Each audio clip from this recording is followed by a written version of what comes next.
नमस्कार। ये महाभारत कथा पूरी तरह से वेद व्यास महाभारत के ऊपर आधारित है। यदि आप इसका निरंतर श्रवण करते रहना चाहते हैं तो इस चैनल को सब्सक्राइब ज़रूर कर लें और आगे आने वाले सभी पॉडकास्ट के नोटिफिकेशन के लिए बेल आइकन को भी ज़रूर से प्रेस कर दें। अब हम सुनेंगे आपद धर्म, श्रेष्ठ और निंद्य ब्राह्मण, श्राद्ध का उत्तम काल और मानव धर्म का सार का वर्णन।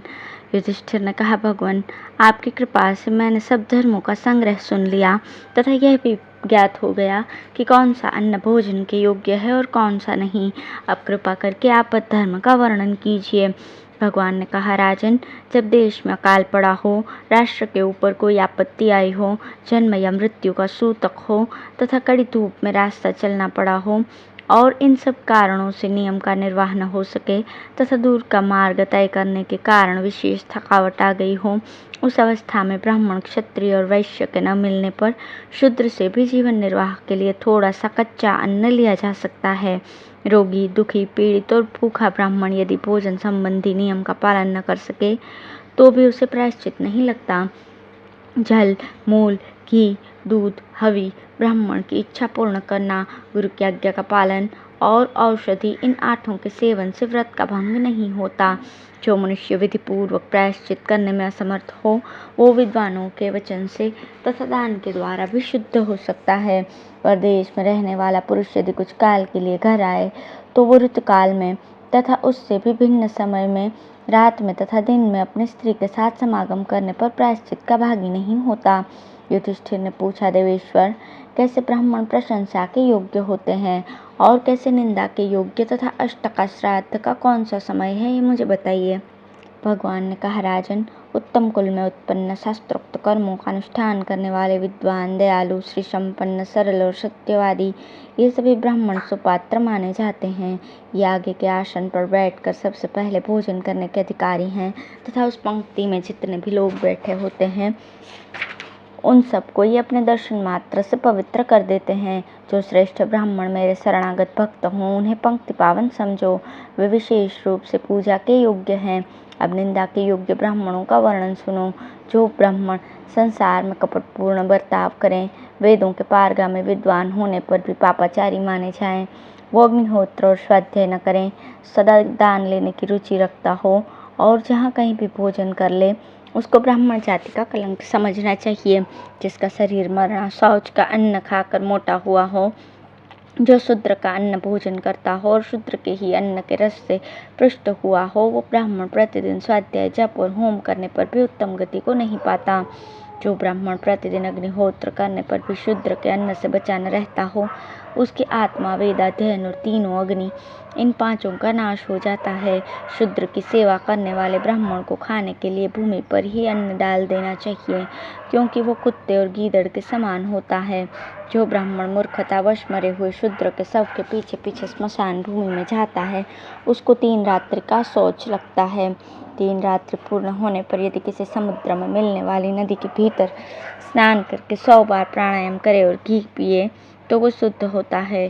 जो श्रेष्ठ द्विज किसी अनाथ ब्राह्मण के शव को स्मशान में ले जाते हैं, उन्हें पग पग पर अश्वमेध यज्ञ का फल मिलता है तथा वे जल में स्नान करने मात्र से तत्काल शुद्ध हो जाते हैं।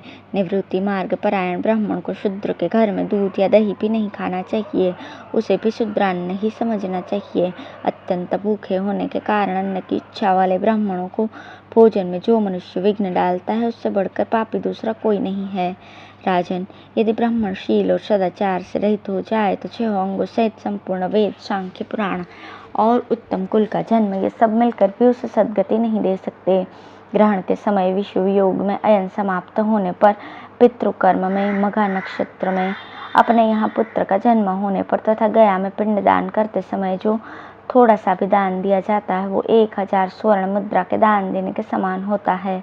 वैशाख मास की शुक्ल तृतीया, कार्तिक शुक्ल पक्ष की नवमी, भाद्रपद मास की कृष्णा त्रयोदशी, माघ की अमावस्या, चंद्रमा और सूर्य का ग्रहण तथा उत्तरायण और दक्षिणायन के प्रारंभिक दिन, ये श्राद्ध के उत्तम काल हैं। इन दिनों में मनुष्य पवित्र चित्त होकर यदि पितरों के लिए तिल मिश्रित जल का भी दान कर दे तो उसके द्वारा 1000 वर्ष तक श्राद्ध करने की आवश्यकता पूर्ण हो जाती है। यह रहस्य स्वयं पितरों का बतलाया हुआ है। जो मनुष्य स्नेह या भय के कारण अथवा धन पाने की इच्छा से एक पंक्ति में बैठे हुए लोगों को भोजन परोसने में भेद करता है, उसे विद्वान पुरुष क्रूर, दुराचारी, अजितात्मा और ब्रह्म हत्यारा बतलाते हैं। जिनके पास धन का भंडार भरा हुआ है और जो परलोक के विषय में कुछ भी न जानने के कारण सदा भोग विलास में ही रम रहे हैं, वे केवल दैहिक सुख में ही आसक्त हैं। उनके लिए इस लोक का ही सुख सुलभ है, पारलौकिक सुख तो उन्हें कभी प्राप्ति नहीं होता। जो विषयों की आसक्ति से मुक्त होकर तपस्या में संलग्न रहते, नित्य स्वाध्याय करते, इंद्रियों को वश में रखते और समस्त प्राणियों के हित साधन में लगे रहते हों, उनके लिए इस लोक भी सुख सुलभ है और परलोक में भी। युधिष्ठिर ने कहा, भगवान आप साक्षात नारायण, पुरातन ईश्वर और संपूर्ण जगत के निवास स्थान हैं। आपको नमस्कार है। अब मैं संपूर्ण धर्मों का सार श्रवण करना चाहता हूँ। भगवान ने कहा, महाप्राज्ञ, मनुजी ने जो धर्म के सारे तत्व का वर्णन किया है वो पुराणों के अनुकूल और वेद के द्वारा समर्पित है। उसी का मैं वर्णन करता हूँ, सुनो। अग्निहोत्री, द्विज, कपिला, गौ यज्ञ करने वाला पुरुष, राजा, सन्यासी और महासागर, ये दर्शन मात्र से मनुष्य को पवित्र कर देते हैं, इसलिए सदा इनका दर्शन करना चाहिए। एक गौ एक को ही दान में देनी चाहिए, बहुतों को नहीं। यदि वो गौ बेच दी जाए तो वो दाता की 7 पीढ़ियों को भस्म कर देती है। एक गौ, एक वस्त्र, एक सैया और एक स्त्री को कभी अनेक मनुष्यों के अधिकार में नहीं देना चाहिए, क्योंकि वैसा करने पर उस दान का फल दाता को नहीं मिलता। यदि ब्राह्मण और गौ अनार्य मनुष्यों के घर में स्वयं जाकर आहार ग्रहण करें तो उन नारियों को राजसूय यज्ञ से भी बढ़कर पुण्य होता है। जो ब्राह्मण को और गौ को आहार देते समय किसी को मत दो कहकर मना करता है, वो 100 बार पशु पक्षियों की योनि में जन्म लेकर अंत में चांडाल होता है। ब्राह्मण का, देवता का, दरिद्र का और गुरु का भी धन यदि चुरा लिया जाए तो वो स्वर्गवासियों से ऊपर से भी नीचे गिरा देता है। जो धर्म का तत्व जानना चाहते हैं उनके लिए वेद मुख्य प्रमाण है, धर्मशास्त्र दूसरा प्रमाण है और लोकाचार तीसरा प्रमाण है। पूर्व समुद्र से लेकर पश्चिम समुद्र तक और हिमालय तथा विंध्याचल के बीच का जो देश है उसे आर्यवर्त कहते हैं। सरस्वती और दृश्यद्वती, इन दोनों देव नदियों के बीच का जो देवताओं द्वारा रचा हुआ देश है उसे ब्रह्मावर्त कहते हैं। जिस देश में चारों वर्णों तथा उनके अवान्तर भेदों का जो आचार पूर्व परंपरा से चला आता है वही उनके लिए सदाचार कहलाता है। कुरुक्षेत्र, मत्स्य, पांचाल और शूरसेन ये ब्रह्मर्षियों के देश हैं और ब्रह्मावर्त के समीप हैं। इस देश में उत्पन्न हुए ब्राह्मणों के पास जाकर भूमंडल के समस्त मनुष्यों को अपने आचार की शिक्षा लेनी चाहिए। हिमालय और विंध्याचल के बीच में कुरुक्षेत्र से पूर्व और प्रयाग से पश्चिम का जो देश है वो मध्य देश कहलाता है। जिस देश में कृष्णासार नामक वृक्ष स्वभावतः विचरा करता है वही यज्ञ के लिए उपयोगी देश है। उससे भिन्न मलेच्छों का देश है। इन देशों का परिचय प्राप्त करके द्विजातियों को उन्हीं में निवास करना चाहिए, किंतु शूद्र जीविका न मिलने पर निर्वाह के लिए किसी भी देश में निवास कर सकता है। सदाचार, अहिंसा, सत्य, शक्ति के अनुसार दान तथा यम और नियमों का पालन ये मुख्य धर्म है।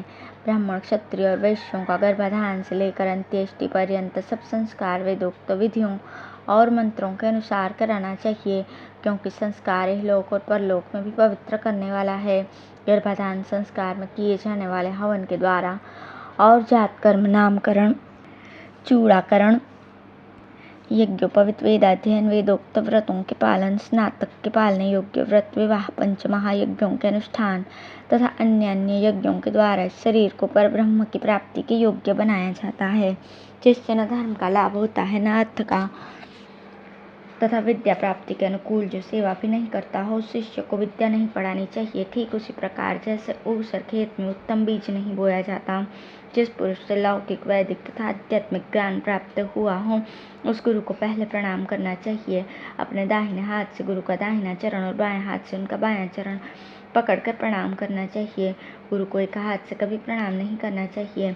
जो गर्भाधान आदि सब संस्कार विधिवत कराता और वेद पढ़ाता है वो ब्राह्मण गुरु कहलाता है। जो उपनयन संस्कार करके कल्प और रहस्यों सहित वेदों का नित्य अध्ययन कराता है उसे उपाध्याय कहते हैं। जो षडंग युक्त वेदों को पढ़ाकर वैदिक व्रतों की शिक्षा देता और मंत्रांथों की व्याख्या करता है वो आचार्य कहलाता है।